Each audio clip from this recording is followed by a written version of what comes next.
한국은 너무 가난해서 철도도 일본이 만들어줬잖아. 거기다가 고속철도라는 KTX 기술도 프랑스의 떼제베를 따라했지. 얼마나 가난하면 전 세계에서 한국을 도와주겠어? 아니, 그건 옛날 이야기고 지금의 한국 기술은 전 세계 최고로 인정받고 있어. 예로부터 우리나라 사람들의 손끝 기술은 아주 뛰어났습니다. 특유의 섬세한 손재주는 한국전쟁으로 폐허가 된 우리나라를 약 반세기 만에 세계 10위권의 경제 강국으로 발전시켰는데요. 특히 세계에서 가장 뛰어난 IT 기술을 바탕으로 우리나라는 외국에서 상상할 수 없을 정도로 빠르게 최첨단 기술의 선진기지로 변화하고 있습니다. 오늘 소개해드릴 사연은 프랑스의 기술이 최고라고 생각했던 프랑스 여성의 경험담입니다. 그녀는 한국을 방문한 후 자랑스럽던 프랑스의 기술력이 오히려 부끄럽게만 느껴졌다고 하는데요. 과연 그녀에게는 무슨 일이 있었던 걸까요? 프랑스 여성의 사연입니다. 감동시작 애청자 여러분. 영상 시작 전 좋아요와 불우이웃을 위해 끝까지 시청 부탁드립니다. 안녕하세요. 저는 프랑스 브레타뉴에 살고 있는 마르쉐입니다. 프랑스는 유럽 내에서도 기술력이 상당히 발전한 나라예요. 자동차를 개발했을 정도로 상당히 과학이 발전한 나라입니다. 자동차의 아버지와 어머니로 불리는 위인들이 모두 프랑스인이죠. 그에 대한 자부심은 프랑스 국민이라면 누구나 가지고 있어요. 하지만 한국을 알고 난 이후 생각이 바뀌었죠. 발전이라는 건 단지 기술이 뛰어나다고 되는 게 아니라는 걸 알게 되었거든요. 개인성이 뒷받침되어야 하는데 프랑스는 그 정도가 아니라는 걸 알게 되었습니다. 한국과 비교해서 말이죠. 사실 프랑스가 뛰어난 기술을 보유하고 있는 건 많아요. 한동안 프랑스 제품이 세계에서 뛰어나다는 인식이 있을 정도였으니까요. 그중 철도 기술은 현재에도 일본이나 독일과 함께 세계에서 뛰어난 기술력을 자랑하는 나라라고 자부합니다. 철도 기술에 관한 연구와 개발을 지속적으로 이루어 왔거든요. 그 결과 지금까지 철도 인프라는 물론 철도 차량 분야에서 세계적인 기술력을 자랑하고 있습니다. 프랑스의 떼제베라는 고속열차는 고속열차 중에서 가장 빠르고 안전한 차량으로 손꼽히고 있어요. 그리고 철도 시스템과 자동 제어 그리고 신호 시스템 분야 역시 프랑스는 선진국 중 하나로 세계의 영향력을 행사하고 있습니다. 그래서 많은 사람들이 프랑스 지하철을 이용하고 있습니다. 시간이 정확하고 도심의 곳곳에 잘 구비되어 있기 때문이죠. 그러다 우연히 한국 여행을 할 기회가 생겼습니다.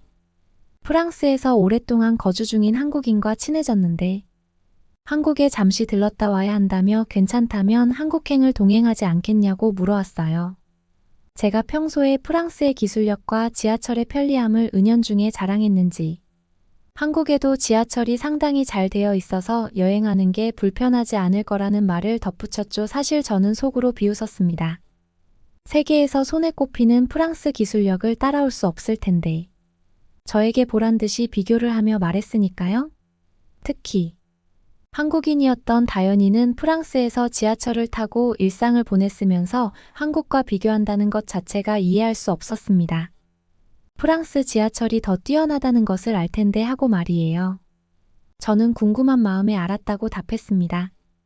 그리고 다현이가를 따라 한국 여행길에 올랐죠. 지하철 하나의 자부심이 상당하다고 생각하실 수 있을 것 같지만 기술력은 그 나라의 능력을 평가하는 지표로 상당히 중요한 요소라고 생각해요. 그래서 저에겐 너무 당연한 사실이라 한국에 대한 궁금증은 더욱 높아졌습니다. 비행시간은 생각보다 짧은 것 같았어요. 한국에 빨리 도착해 편리하다는 지하철을 이용해 보고 싶은 마음이 간절했거든요. 한국의 인천공항에 내리고 공항 내 지하철을 탑승한 순간 놀라고 말았습니다. 도심으로 연결된 지하철이 아니었어요. 공항 내부에서 비행기를 타고 수속할 수 있는 장소로 이동할 수 있는 여행객 전용 지하철이었습니다. 귀엽다고 느껴질 정도로 몇 칸 안 되게 구성되어 있었는데 여행짐을 별도로 둘 공간도 있었고 앉거나 설 수 있는 공간으로 내부를 잘 구분해 놓았어요. 그리고 상당히 깔끔하게 관리되고 있었고요. 복잡하지 않게 자주 운영해 편리하게 이용할 수 있었습니다. 저는 그제서야 다현이가가 한국 지하철도 편리하게 잘 되어 있다는 말을 이해할 수 있었어요. 저는 다현이가 한국에서 와서 프랑스 지하철을 이용해 봤으니 당연히 프랑스가 우위에 있다는 걸 알 거라 생각했거든요. 하지만 아니었죠. 짧게 본 공항 내부의 철도만 보더라도 다연이가 당당하게 한국 여행을 권유했던 의도를 간파할 수 있었습니다.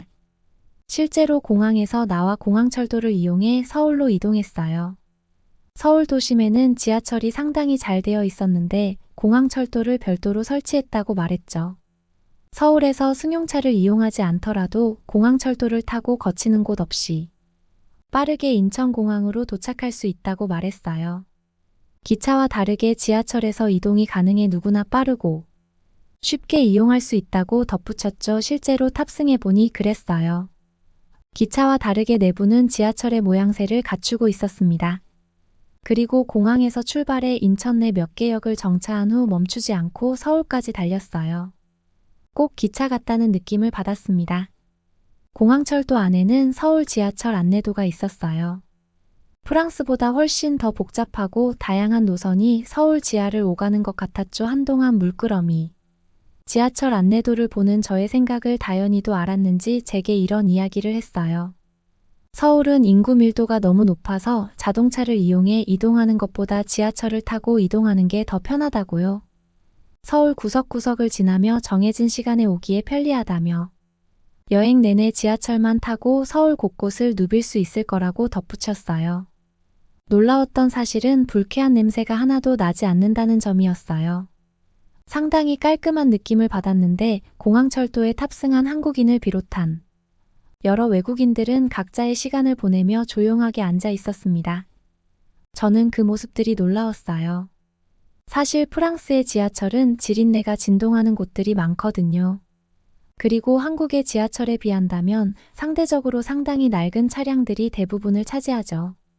앉아있는 좌석 사람들이 설 수 있는 공간을 생각하더라도 상당히 비좁고 불편한 느낌을 주는 게 프랑스의 지하철이라는 생각이 들었습니다. 물론 프랑스의 지하철이 청소를 안 하는 건 아니었어요. 청소는 되어 있는데 차량 곳곳에는 알 수 없는 얼룩들이 보이기도 하죠. 그리고 역과 차량 내부에 알 수 없는 지린내가 진동하기도 하고요. 한국 지하철에서 신기했던 건 담배 피는 사람들을 볼 수 없다는 점이었습니다. 프랑스 지하철과 탑승 장소에서는 담배를 피는 프랑스인들을 종종 만날 수 있어요.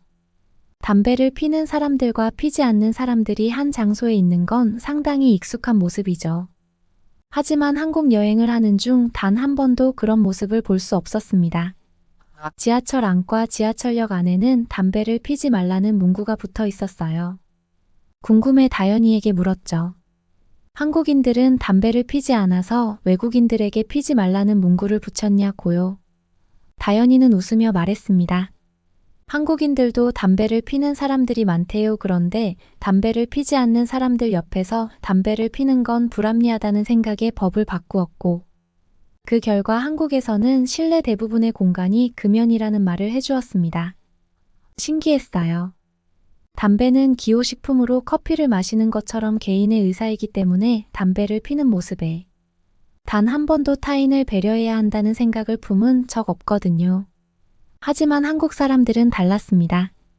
같은 장소에 있는 담배를 피지 않는 사람들을 생각했어요. 담배는 커피와 같은 음료와 다르게 공기를 오염시키는 물질로 담배를 피지 않는다면 담배 연기를 맡고 피해를 입게 되니까요. 결국 한국 내 모든 건물은 금연 공간으로 지정되었다고 말했습니다. 그제서야 한국 지하철이 유독 쾌적하다는 생각이 들면서 프랑스와 다르게 불쾌한 냄새가 나지 않는 게 이해가 되었어요. 청결한 느낌을 받을 수 있는 건 단순히 쓰레기가 있고 없고가 아니었죠. 그곳을 이용하는 국민성도 한몫한다는 걸 알게 되었던 거예요. 그제서야 프랑스의 기술력이 세계적이라는 사실 하나만 생각했던 제 모습을 반성하게 되었습니다. 오히려 한국 지하철을 이용하고 나니 부끄러웠어요. 한국 역시 세계 수준에 걸맞게 다양한 기술력을 확보하고 있었거든요. 거기에서 그친 게 아니었죠.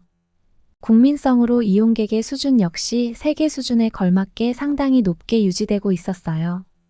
전체적인 지하철 안의 모습이나 청결도 등을 따져본다면 지금까지 프랑스가 세계 최고라고 생각했던 사실을 어디 가서 말하기 부끄러울 정도였죠. 오히려 다연이가 대단하다고 생각이 들 정도였습니다. 다연이는 이런 한국의 문화를 자부심으로 느끼고 프랑스가 별거 아니라고 말할 수 있는 자격이 있었어요. 하지만 다현이를 안 지 2년이 지나도록 그런 뉘앙스의 발언은 단 한 번도 없었습니다. 프랑스 지하철이 상당히 잘 되어 있어서 프랑스에서 생활을 하는 게 불편하지 않다고 프랑스를 칭찬하는 말들을 했어요. 전 그 말에 힘입어 프랑스의 기술력과 지하철의 편리함을 자랑했죠. 훨씬 더 월등한 지하철 기술력과 그것을 유지하는 국민성을 가진 게 다연의 나라 한국인데도 말입니다. 한국 지하철에서 놀라움을 금치 못했던 건 단순히 청결에 관한 부분만은 아니었어요. 휴대폰으로 인터넷을 이용할 수 있다는 점도 놀라웠죠. 사실 프랑스 지하철에서 인터넷을 사용하는 건 꿈도 꾸지 못하거든요. 일반 가정집에서도 끊기지 않는 인터넷을 이용할 수 있는 가정은 흔하지 않아요. 가정뿐만 아니라 건물에서도 사무실이 아니라면 인터넷을 사용할 수 있는 환경이 아니죠. 하지만 한국에서는 모든 곳에서 인터넷이 가능했어요. 거리 어디를 가더라도 모두들 휴대폰을 들고 동영상을 보거나 인터넷을 하고 있었습니다.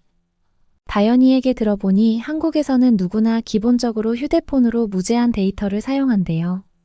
그리고 곳곳에 와이파이가 설치되어 있다 보니 휴대폰뿐만 아니라 노트북으로도 쉽게 인터넷을 사용할 수 있다고 했죠.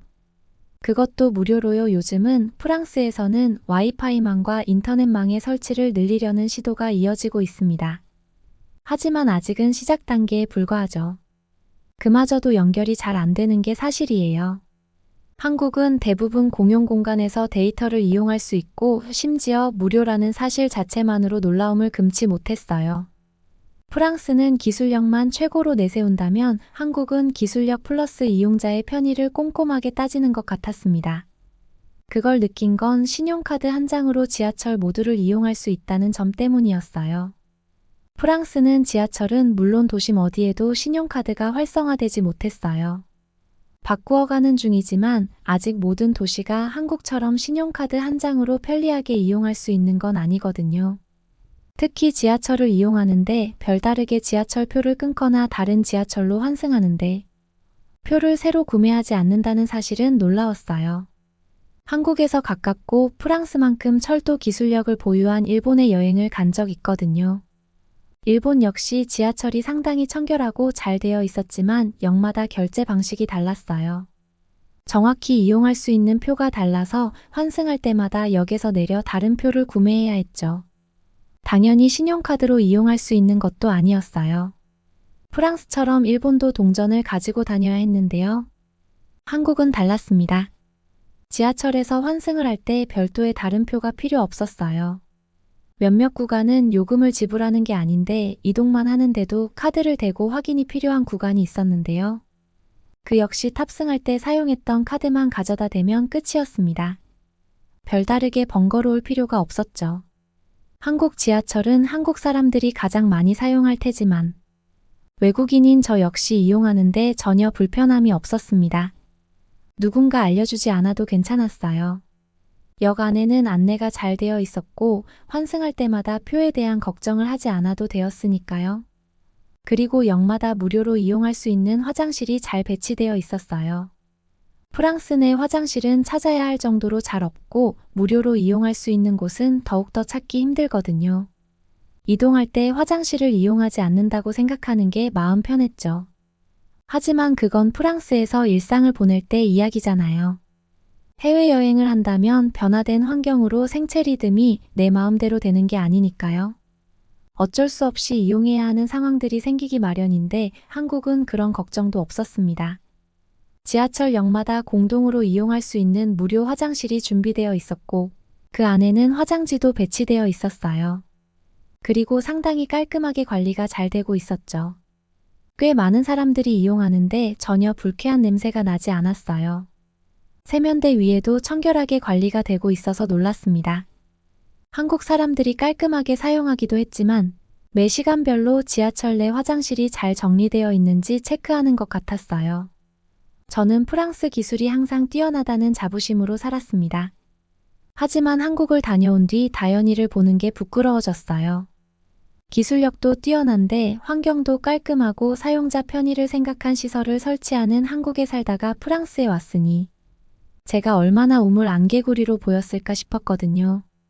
단순히 몇 가지 기술이 뛰어나 그곳에 매진하는 프랑스와 전혀 다른 한국은 모든 기술들이 사람이 살기 편리한 환경을 만드는 데 집중하는 것 같았죠. 그제서야 다현이가 저에게 보여주고 싶은 게 한국의 문화구나 싶었어요. 한국 사람들은 자신들이 세계 어디에 내놓아도 뛰어나다는 걸 잘 모르는 것 같았죠. 한국인 특유의 겸손함에서 나오는 행동이란 걸 이제 전 안답니다. 한국인들은 자신들을 드러내는 걸 원하지 않았어요. 누구든 더 뛰어난 사람이 있을 거라는 생각을 하고 지내는 것 같았죠. 그런 민족성이 프랑스에서도 여전히 발휘가 된 거예요. 제가 볼 땐 기술을 활용한 한국인들의 지혜가 상당히 뛰어나다고 생각하거든요. 그럼에도 다현이는 우쭐대지 않았어요. 오히려 프랑스인을 존중했죠. 전 다현이에게 미안하다는 말을 전했습니다. 한국이 이렇게 발전하고 살기 편리한 나라라는 걸 모르고 프랑스 기술력이 세계 최고라고 말했던 걸 부끄럽게 생각한다고 말이에요. 그러자 다현이는 웃으며 답했어요. 누구나 자신이 태어나 자란 나라를 자랑스럽게 생각한다고요. 제가 제 나라 프랑스를 자랑스럽게 생각하는 건 다현이가 한국을 자랑스럽다고 생각하는 것과 마찬가지로 전혀 부끄러운 일도 아니고 자연스러운 거라며 저를 다독여줬습니다. 저는 한국인의 포용력에 또다시 반하고 말았어요. 그리고 생각했죠. 세계 최고라고 생각하고 한 가지에만 몰두하는 프랑스인들은 한국 사람에게 당할 수 없겠다. 그 말입니다. 겸손한 자세로 다양성을 인정하고 현재 안주하는 게 아닌 더 나은 미래를 향해 앞으로 전진하는 한국인들의 근성을 따라잡긴 어려우니까요. 그건 어느 한순간에 생긴 게 아니라는 걸 다현이를 한국을 여행하며 느끼게 되었어요. 한국의 기술력을 더욱 멋지게 빛나도록 만들어주는 건 한국인의 겸손과 근성, 그리고 국민성이라는 생각이 들었습니다. 어떻게 보셨나요? 한국을 얕잡아 봤다가 한국의 발전된 모습에 충격을 받았던 프랑스 여성의 경험담이었습니다. 프랑스는 역사와 전통을 자랑하는 유수의 기술 강국으로 알려져 있습니다. 2차 대전에서 많은 피해를 입어 휘청이던 국가였던 프랑스는 다른 유럽 선진국들을 따라잡기 위해 국가 주도의 산업화를 육성했는데요. 이 덕분에 프랑스의 과학기술은 급속도로 발전했고 과학기술을 바탕으로 다시 강대국으로 쉽게 부상할 수 있었습니다. 다만 이제는 세계가 점점 빠른 속도로 변화하면서 이제는 프랑스가 한국의 기술력을 인정하며 부러워하는데요. 프랑스의 업계와 전문가들은 한국 기업들과의 경쟁에서 얻은 경험을 토대로 한국의 능력에 찬사를 보내고 있습니다. 심지어 프랑스가 전통적으로 강자로 자리매김했던 자동차 산업에서도 한국의 자동차 브랜드가 강력한 경쟁 상대로 떠올랐는데요. 이 같은 성장은 산업 분야뿐만 아니라 우리들의 삶에서도 쉽게 찾아볼 수 있습니다. 사연에 나온 프랑스 여성 마르쉐 씨는 기술력뿐만 아니라 깨끗하고 질서정연한 한국의 지하철을 본 후 놀라워했는데요. 아무리 프랑스의 기술력이 뛰어나다고 하더라도 기술력과 국민성은 완전 별개의 문제였습니다. 그렇기 때문에 한국을 여행하는 내내 모든 것이 생소하면서도 신기했는데요. 앞으로도 우리나라가 지속적으로 혁신하고 발전하며 그 명성을 더욱 키워나갔으면 좋겠네요. 그러면 더욱 감동적인 다음 사연으로 넘어가겠습니다. 한국 지하철에 한 소녀가 주저앉아서 엉엉 울고 있는데요. 소녀를 데리고 가려는 젊은 남자와 시선으로 그를 제압하는 노신사가 있습니다. 대체 이 소녀에게는 무슨 일이 있었던 것일까요? 오늘 사연 시작하겠습니다. 안녕하세요. 저는 영국 런던 살고 있는 덴버입니다. 이번에 대학에 입학하게 되어 부모님께서 축하 선물로 해외여행을 보내주시기로 하셨답니다. 저희 가족은 런던에 살고 있으며 우수한 민족성과 혈통을 지녔다는 우월함을 사실. 어릴 때부터 귀에 못이 박히게 듣고 자랐습니다. 영국은 이민자의 나라라고 할 수 있을 만큼 다양한 인종이 살고 있는 나라입니다. 하지만 이곳만큼 인종차별이 심한 곳도 없을 거예요. 저희 가족은 선대부터 쭉 백인의 귀족 가문에서 부족함 없이 살아 사실. 다양한 문화에 대해 관대 한척하고 하지만 사실은 지독한 인종차별주의자입니다. 저는 어릴 때부터 부모님이 식당에 가면 동양인 옆에는 앉지도 못하게 하셨는데요. 피부색도 탁하고 뭔가 냄새도 나는 것 같고 아무튼 저는 동양인이 옆에 오는 것조차도 싫어하는 티를 내는 그런 인종차별주의자였어요. 입학까지 정말 어려운 점이 많았어요. 부모님의 노력의 결과물이라고도 할 수 있어요. 사실 저는 공부를 그리 잘하는 편이 아니거든요. 저희 가문에서 누구나 다 자랑스러워하는 이블린이라는 사촌 언니가 있는데요. 이 언니는 정말 외모도 미스 유니버스에 나가야 한다는 말을 들을 정도로 예쁜 데다가 옥스포드 의과대학에 재학 중인 대단한 수재거든요. 거기에 비하면 저는 정말 발끝도 따라가기 어려운데요.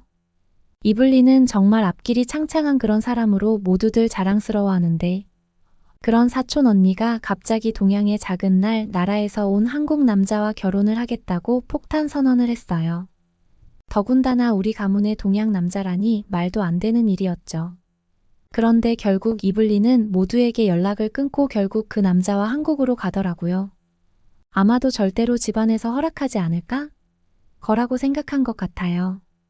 옥스포드 의과대학 졸업한 수재가 이게 말이 되나요?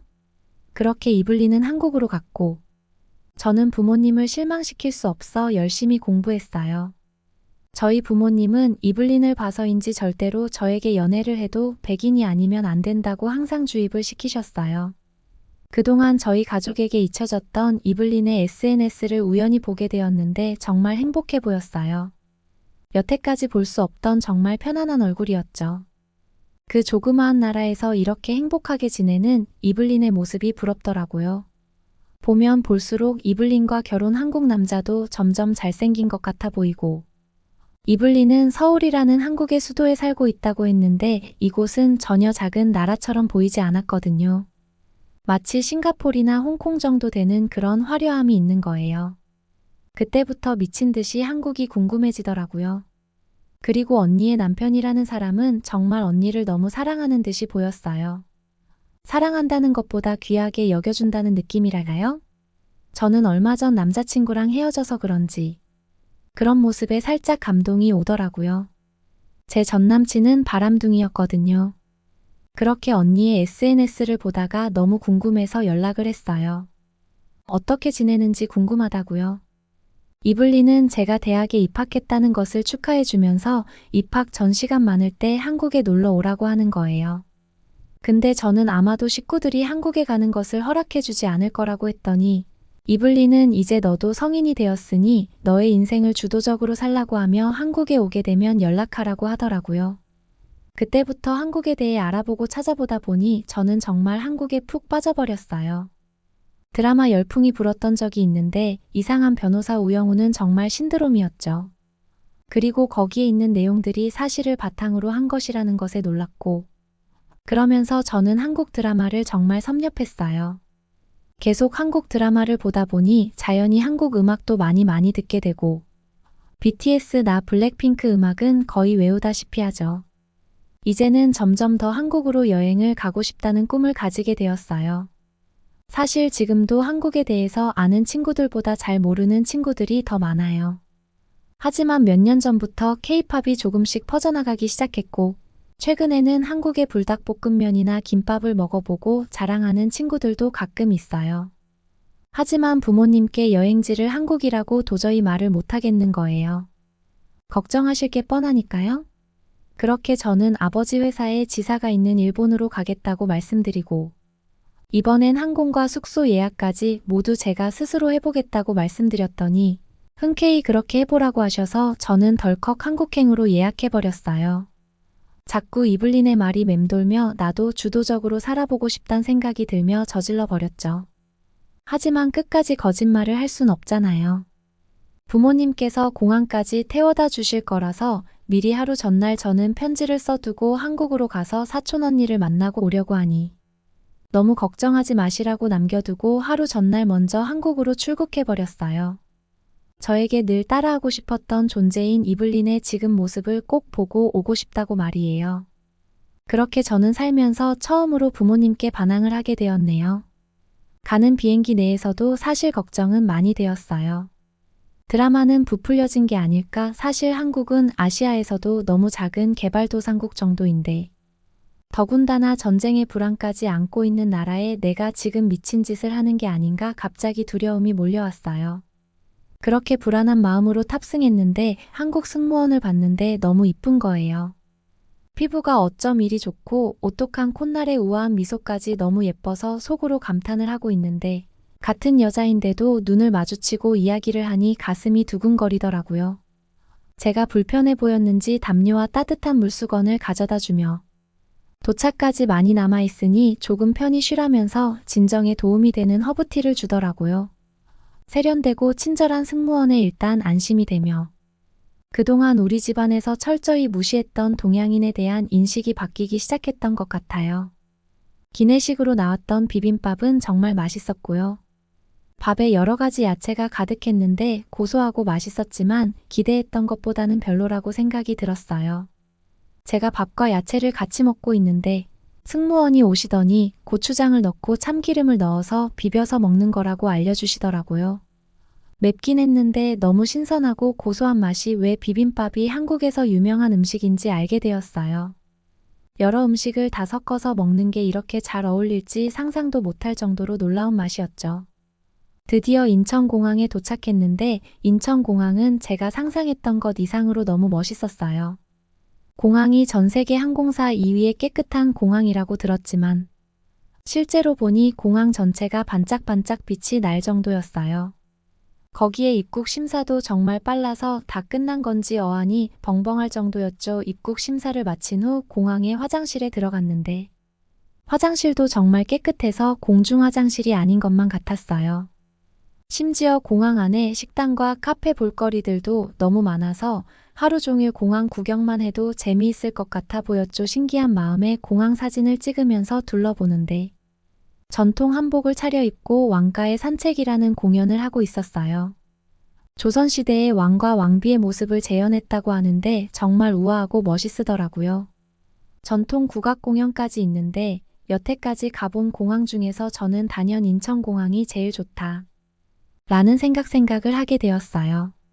단지 공항의 시설이 좋은 것을 떠나 이런 전통적인 모습까지 구현하여 자연스럽게 어우러지게 하다니. 이 모습이 정말 아름답고 감동적이었어요. 한복을 이렇게 실제로 보다니 이런 공연을 입국장에서 하니 정말 한국에 왔구나. 라는 생각이 들어 신이 나서 사진도 찍었답니다. 한국은 공항에서 공연을 할 정도로 대단한 문화를 가진 나라라고 생각하게 되었죠. 공항에서만 너무 설레고 즐거워서 1시간 넘게 공항을 돌아다니다가 예약한 숙소로 가기 위해 교통편을 확인했어요.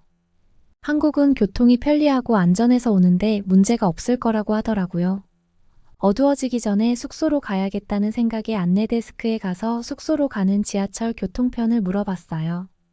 친절하게 영어로 알려주시더라고요.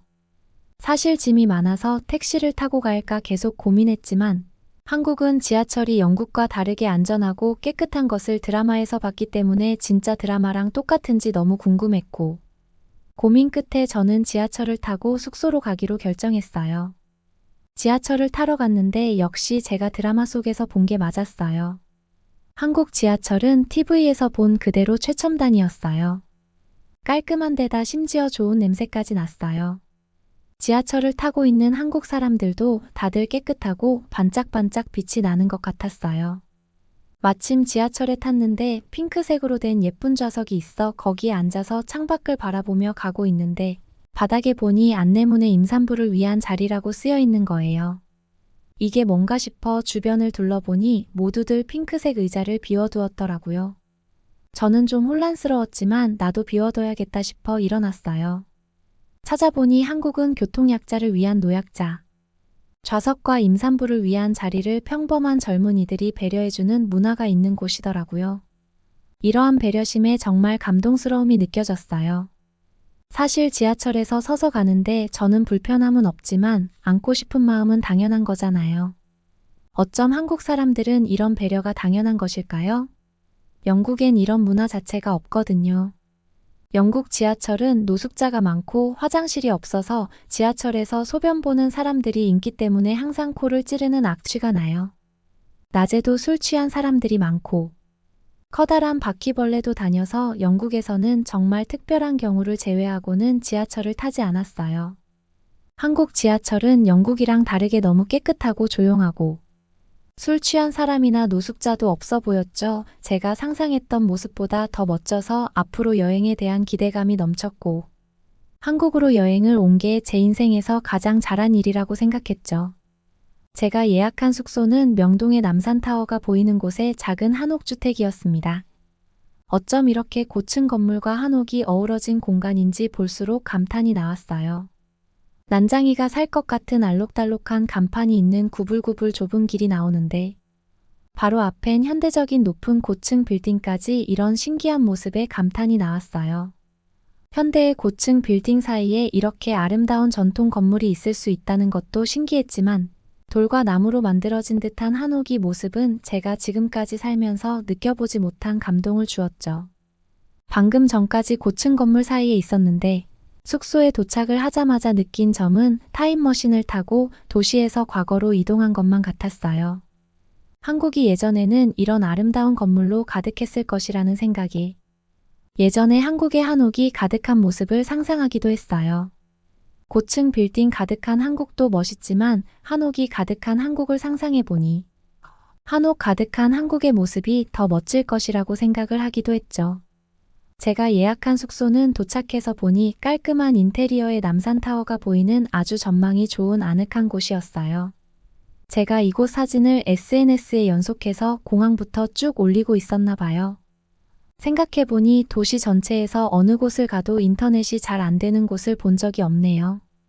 사진부터 지하철 종로와 명동까지 제가 업로드를 많이 했는데 친구들 중에서는 한국이 아직 못 사는 국가라고 생각하는 친구들도 있었는데 제가 보낸 사진을 보고 진짜 한국이 너무 아름답다고 친구도 한국에 가서 한옥에서 머물고 싶다고 댓글을 남기더라고요. 저는 왠지 뿌듯한 마음이 들었죠. 그리고 아침에 일어나서 경복궁을 둘러보는데 경복궁에 한복을 입고 온 외국인들이 보였어요. 궁금해서 물어보니 주변에 한국 전통 옷을 빌려주는 곳이 있다고 해서 저는 바로 찾아갔습니다. 엄청나게 많은 한복들이 있었는데 하나같이 너무 예뻐서 빌릴 한복을 고르는데 정말 한참 걸렸어요. 전부 다 입어보고 싶었는데 한 개만 골라야 하는 게 너무 아쉬울 정도였죠. 한복만 빌려주는 게 아니라 한국 전통 머리치장도 가능했어요. 그렇게 한복이란 옷을 빌려 입고 경복궁에서 사진을 찍고 즐거운 시간을 보냈어요. 식사를 하고 저는 명동과 남산타워를 방문하기 위해 지하철을 타고 이동했어요.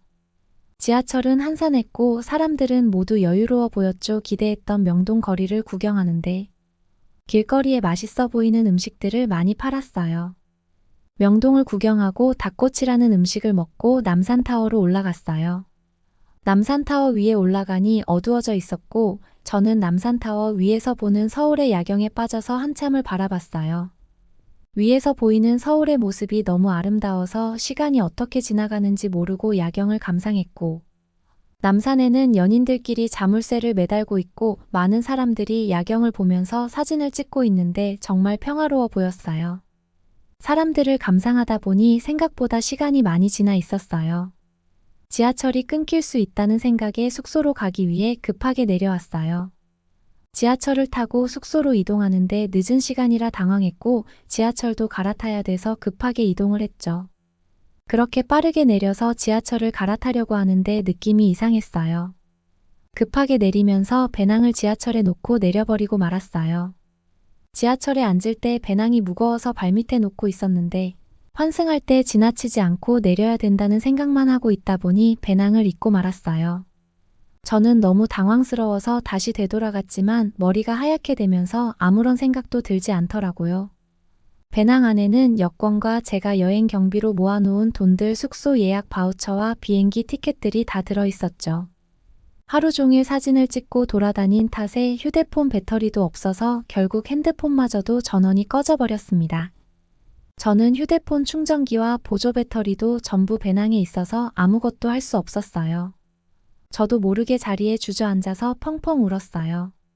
그런데 갑자기 영어로 젊은 남자가 저에게 다가와 도와주겠다고 하는 거예요. 핸드폰도 안 돼서 번역을 할 수도 없는 영어로 도와주겠다니 고마웠는데 그 남자는 명동의 호텔에 머물고 있으니 그리로 같이 가자고 하는 게 아니겠어요. 주변에 말이 통하는 사람도 없는데 자꾸 저를 호텔로 가자고 이끄는데 너무 무서워서 저는 주변을 쳐다보며 도움을 요청하고 싶었지만 말이 나오지 않았어요. 그때 말끔하게 차려입으신 노신사분이 다가오시더니 그 남자를 막아섰어요. 너무 무서워 저는 얼어버렸는데 그 젊은 남자는 할아버지를 향해 소리치고는 비키라고 위협하더라고요. 노신사는 차분한 말투로 계속 그 남자를 쳐다보며 저를 지켜주시는 거예요. 소란스러움에 영무원이 도착했고 끝까지 그 노신사는 저를 바라보며 걱정하지 말라는 눈빛을 보내주셨어요. 영무원이 왔을 때 그는 갑자기 중국말로 욕을 하고 자리를 떠나더라고요. 하마터면 큰일 날 뻔했다는 생각에 얼마나 주저앉아 울었는지 몰라요. 한국이란 나라를 방문한 지 이틀 만에 이런 일을 겪었다는 것이 믿겨지지가 않았죠. 집에 돌아갈 것도 걱정되고 지금의 상황에 뭘 어떻게 해야 할지 머리가 하얗고 손발이 떨려서 아무것도 할 수 없었어요. 젊은 남자는 영어로 말을 했고 노신사는 한국말로 했지만 분위기에서 눈빛에서 좋은 분이라는 느낌이 들었고 안심이 되었어요. 영무원에게 상황을 말하며 지하철에 가방을 놓고 내렸다고 했고 지금 가진 것이 아무것도 없다고 말을 했어요. 영무원은 언제 어떤 지하철을 탔고 언제 지하철에서 내렸고 잃어버린 버리게 된 건 언제인지 등 자세하게 물어봤어요. 저는 정신없었지만 최대한 기억이 나는 대로 얘기를 했고 영무원은 지금은 바로 확인할 수 없으니 내일 오전에 다시 오라는 말을 했죠. 여비와 카드가 부가방에 있어서 돈이 하나도 없다고 얘기를 하니 영무원이 지하철을 무료로 탈 수 있는 카드를 주셨어요. 어쩔 수 없이 숙소로 돌아가려고 일어서는데 저를 도와주셨던 노신사분께서 그때까지 가지 않고 계셨는데 저한테 10,000원짜리 3장을 손에 쥐어주셨어요. 정말 눈물이 났죠. 제 등을 두들겨 하시면서 뭐라고 말하셨는데 저는 알아듣지는 못해서 영어로 고맙다고 몇 번을 말하고 숙소로 돌아왔어요. 숙소에도 멍하니 아무 생각도 안 들고 기대했던 한국 여행이 이제 끝났구나 생각했어요. 여행을 하지 못해도 좋으니 영국으로 무사히 돌아갈 수 있기만을 빌었죠. 가방에 여권만 있는 게 아니라 여행 경비로 모아둔 꽤 많은 양의 현금과 여행자 수표가 같이 있었으니 절대 찾을 수 없다는 생각이 들었고 앞으로 어떻게 해야 할지 막막했어요. 울면서 밤을 새고 아침 일찍 어제 그 지하철로 찾아갔어요. 근데 말도 안 되는 일이 벌어졌어요. 어제 만난 영무원분이 제 짐을 받아놨다고 확인해보라고 말씀을 하시는 거예요. 그 안에는 제가 잃어버린 모든 짐이 그대로 있었고 심지어 현금까지 그대로 있었어요. 말도 안 되는 일이었죠. 영국이라면 절대 상상할 수 없는 일이었을 거예요. 저는 정말 감사한 마음에 고맙다고 수십 번 말을 했던 것 같아요. 가방을 찾고 숙소로 돌아왔는데 숙소 테이블 위에 어제 노신사분이 제 손에 쥐어준 10,000원짜리 3장이 있었어요. 저는 한국 이런 나라를 드라마로 좋아하게 되었고 사실 다른 건 크게 관심이 없었는데 한국의 친절하고 따뜻한 그 신사분으로 인해 한국이 정말 아름다운 나라이구나 하는 감정을 느끼게 되었어요. 다음 날 사촌 언니와 형부를 만났어요. 같이 삼겹살을 먹으며 한국에 와서 무슨 일이 있었는지 말했죠.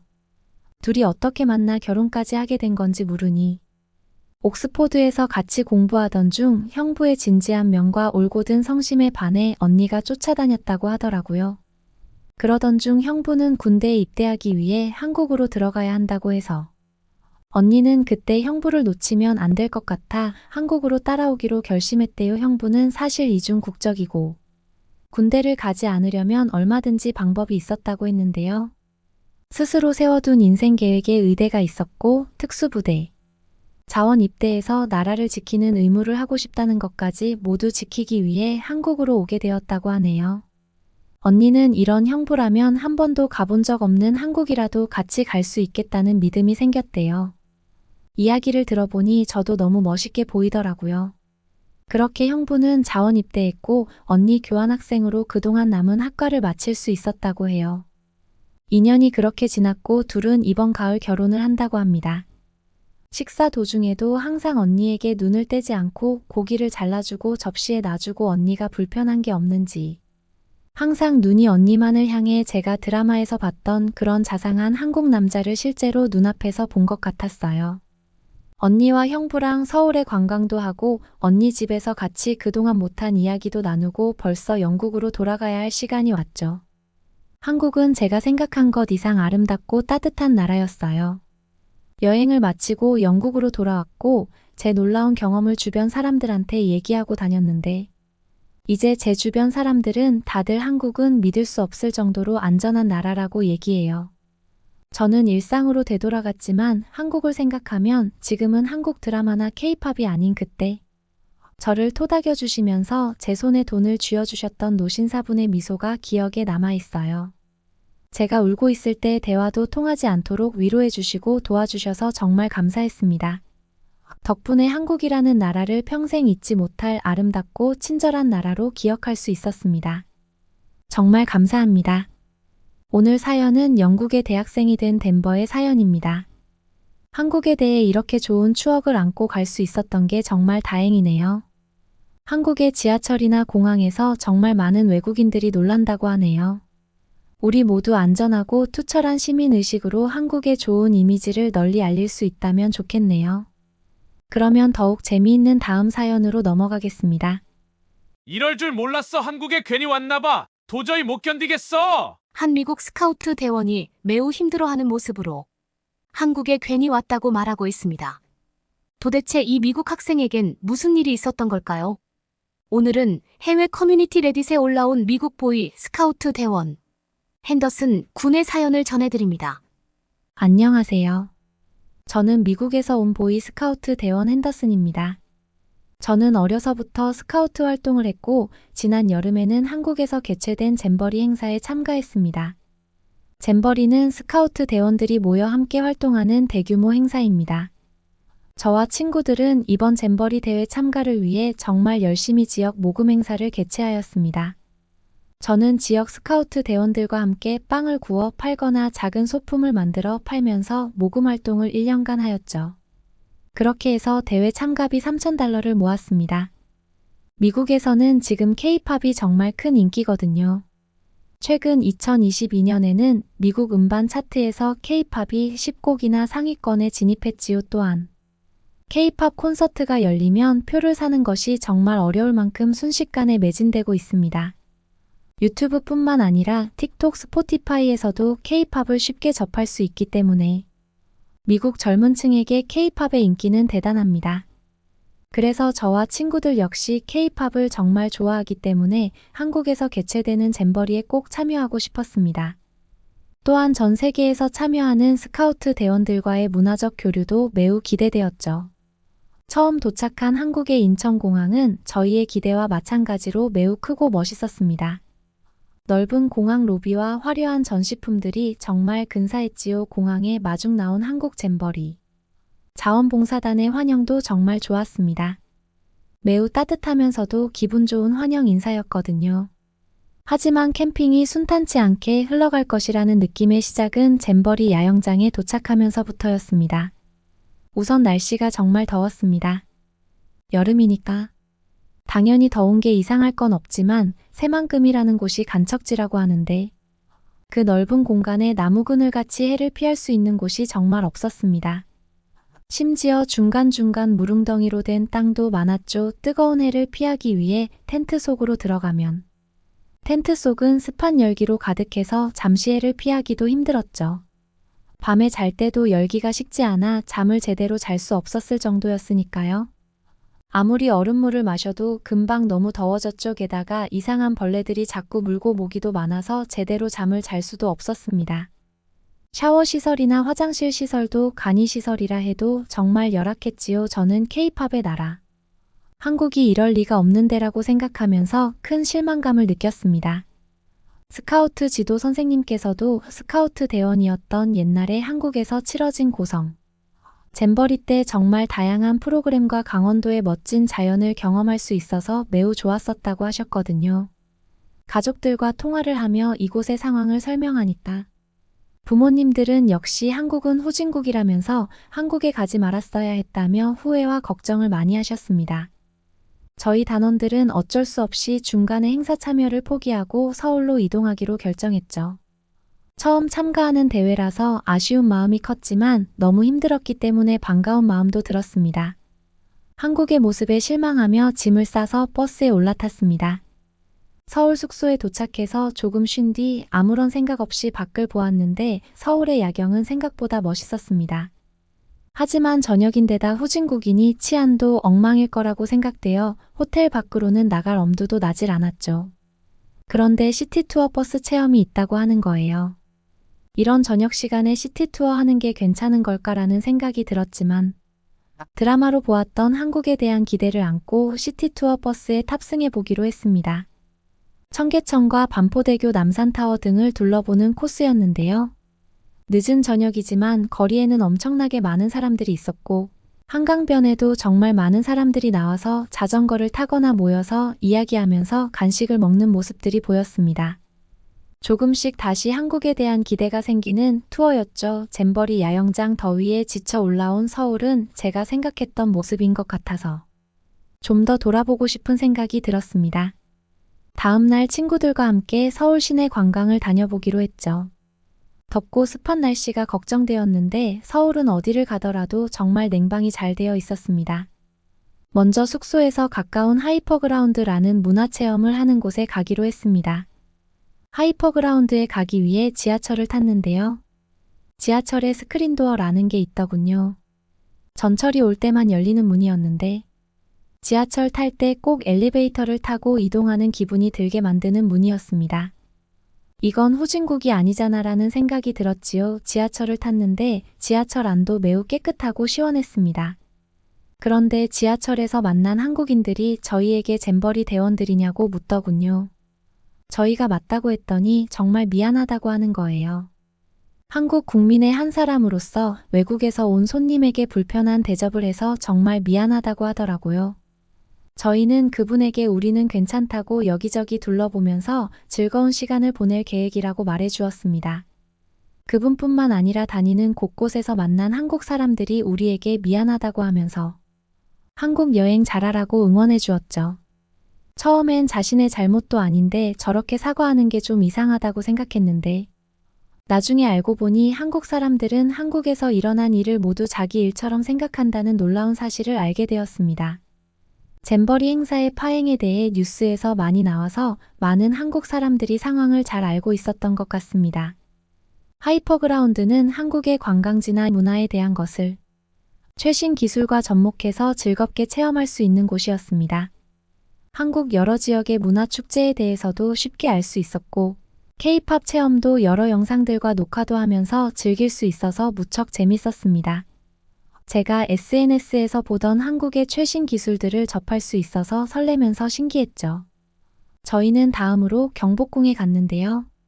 경복궁까지 걸어가면서 느낀 한국의 거리는 정말 깨끗했습니다. 거리에서 담배를 피우는 사람들도 거의 없었고 길가에 쓰레기통이 있지도 않은데 쓰레기도 없었죠. 경복궁 근처 카페에 들러서 시원한 음료를 마셨는데 그 카페 안에서도 담배를 피우는 사람은 보이질 않았습니다. 금연이라는 표시도 보이지 않았기에 궁금해서 카페 직원에게 물어보니 한국에서는 실내에서 금연이 의무화되어서 아무도 실내에서 흡연하지 않는다고 말해주더군요.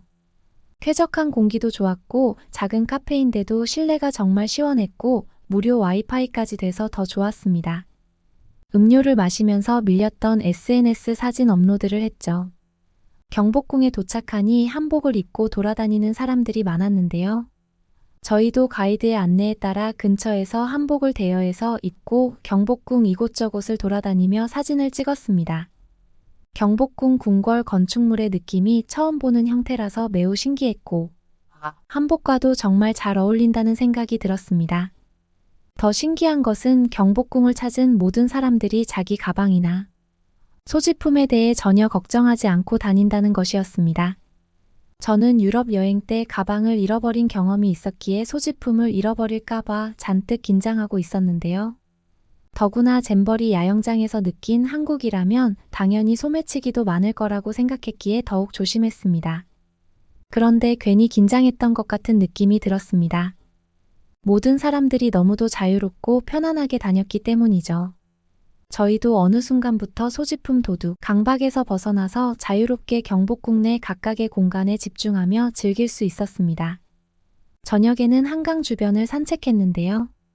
한강에서 사람들이 먹고 있는 치킨이 맛있어 보여 물어봤더니 친절하게도 다양한 치킨 종류에 대해 설명해 주면서 저희도 먹을 수 있도록 주문을 도와주었습니다. 어떻게 알았는지 저희 앞으로 음식이 정말 빨리 도착했고 양념치킨은 정말 맛있었습니다. 처음 먹어보는 환상적인 맛이었죠. 늦은 저녁이 되어 저희는 홍대 버스킹 거리로 이동했습니다. 늦은 시간이었는데도 전혀 위험하지 않은 것인지 정말 많은 사람들이 홍대 거리를 누비고 있었죠. 저희 같은 외국인도 정말 많았고요. 다양한 버스킹 공연들이 이어졌는데 공연이 모두 훌륭했고 주변에서 함께 공감하며 즐기는 분위기가 좋았습니다. 그동안 TV와 유튜브에서 봐오던 한국 밤거리의 분위기 그 자체였죠. 드디어 K-팝과 한국 문화를 제대로 느끼는 기분이 들었습니다. 우리는 많은 한국 사람들과 인사를 나누었고 다양한 길거리 음식들도 맛보면서 신나게 즐거운 분위기를 만끽했습니다. 태풍이 지나간 마지막 날에는 정말 기다려졌던 K-팝 콘서트가 무대가 상암 월드컵 경기장에서 열렸는데 뉴진스, 아이브, NCT 드림 등 보고 싶었던 K-팝 스타들을 볼 수 있어서 정말 신나는 행사였습니다. 우리는 모든 에너지를 다 쏟아낸 기분이었습니다. 하지만 캠핑과 트레킹에 대한 아쉬움은 남았죠. 스카우트 대원인 만큼 야영과 자연에 대한 기대가 컸거든요. 그래서 우리는 며칠 더 머물며 한국 관광을 더 하기로 했습니다. 공식적인 일정은 끝났기에 이제부터의 일정은 저희 스스로 계획해야 해서 어디를 가면 좋을지 몰라 서울 근교 트레킹하기 좋은 곳을 추천해달라고 인터넷 커뮤니티에 글을 올렸습니다. 순식간에 많은 댓글들이 달렸는데 많은 사람들이 서울에서 갈 수 있는 산들을 알려주더군요. 그 댓글들을 보면서 서울에 산이 이렇게나 많다고 하는 생각이 들었습니다. 모두 서울 내에 있거나 근교라는데 추천하는 산의 이름이 모두 달랐기 때문이죠. 그래서 일단 제일 처음 댓글에 있는 관악산이란 곳부터 가보았는데 가까워서 가기도 편했지만 트레킹하기에 정말 좋았습니다. 여름이라 나무가 우거져서 멋있었고 그늘도 있었죠. 올라가면서 어느 절에도 들렀는데 절에서 시원한 물과 과일도 주셔서 정말 감사했습니다. 조금 오르다 보니 서울 전망도 보이더군요. 마음까지 탁 트이면서 시원해지는 기분이 들었습니다. 하하 중간중간 장승이라는 것들도 길목에 세워져 있었습니다. 원래는 마을 입구에 애군이 들어오지 못하게 세워두는 것이라고 들었는데요. 무섭기보다 재밌게 생겼다는 생각이 들었습니다. 한국에서 가보는 첫 산인데 열어볼 거리도 있고 트레킹 코스도 좋아서 즐겁다 보니 다른 추천받은 산들도 궁금해졌습니다. 그래서 다음 날은 추천받은 곳 중에서 서울에서 좀 떨어진 지역이지만 폭포도 있고 트레킹 코스도 좋고 야영장도 있다는 춘천 구곡폭포라는 곳으로 갔습니다. 고속버스를 타고 가니 가까운 곳에 캠핑장이 있었고 캠핑장 주변부터 트레킹을 할 수 있도록 되어 있었죠. 그곳은 정말 계곡도 있고 폭포도 있고 자연숲도 있고 캠핑장도 있어서 한 곳에서 저희가 하고 싶은 건 다 할 수 있는 곳이었습니다. 트레킹 중간에 더위가 한계에 다다를 때쯤 계곡물에 발을 담그니 더위가 싹 사라지는 느낌마저 들었습니다. 친구들과 물놀이도 하면서 즐거운 시간을 보냈습니다. 옷이 다 젖었지만 워낙 해가 뜨거웠기 때문에 금세 말랐죠. 한국은 정말 특별한 곳인 것 같습니다. 축복받은 곳 같다는 생각도 들었죠. 어떻게 이렇게 좋은 산들이 주변에 널려 있는 건지 이런 지형을 못 봤었기에 놀라웠습니다. 트레킹을 마치고 캠핑장으로 왔는데요. 잼버리 캠핑장과는 정말 달랐습니다. 편리하게 되어 있었죠. 텐트를 대여해서 바로 설치하면 되는 시스템이었고 대여비도 저렴했습니다. 그리고 간단한 먹거리도 바로 구입해서 지정된 곳에서 조리할 수 있었죠. 우리는 한국 라면이 정말 궁금했었기에 라면을 먹었습니다. 종류가 많아서 어떤 것을 골라야 할지 고민하면서 2개를 골라 먹었는데요. 정말 맛있었습니다. 캠핑장에서도 여러 사람들이 저희에게 말을 걸며 친근하게 대해주셨는데요. 관악산을 가보고 좋아서 이곳도 왔다고 말했더니 한국은 계절마다 산의 모습이 다르다면서 다음에 한국에 올 기회가 있으면 여름이 아닌 다른 계절에 꼭 와보라고 말해주시면서 봄, 가을, 겨울 한국 산들의 사진들을 보여주셨습니다. 계절마다 정말 모습이 다른 아름다운 산의 사진을 보니 여름만 느끼고 가는 것이 내심 아쉬웠습니다.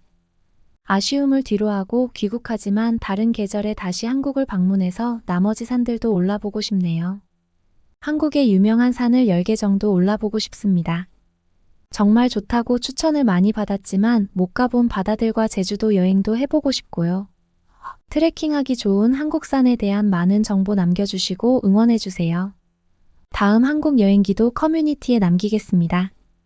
오늘 미국 학생 핸더슨의 사연을 전하면서 지난 잼버리 행사에서 우리 국민 모두가 자신의 일처럼 생각하며 잼버리에 참가한 전 세계 대원들에게 미안한 마음을 느꼈던 것이 생각났습니다.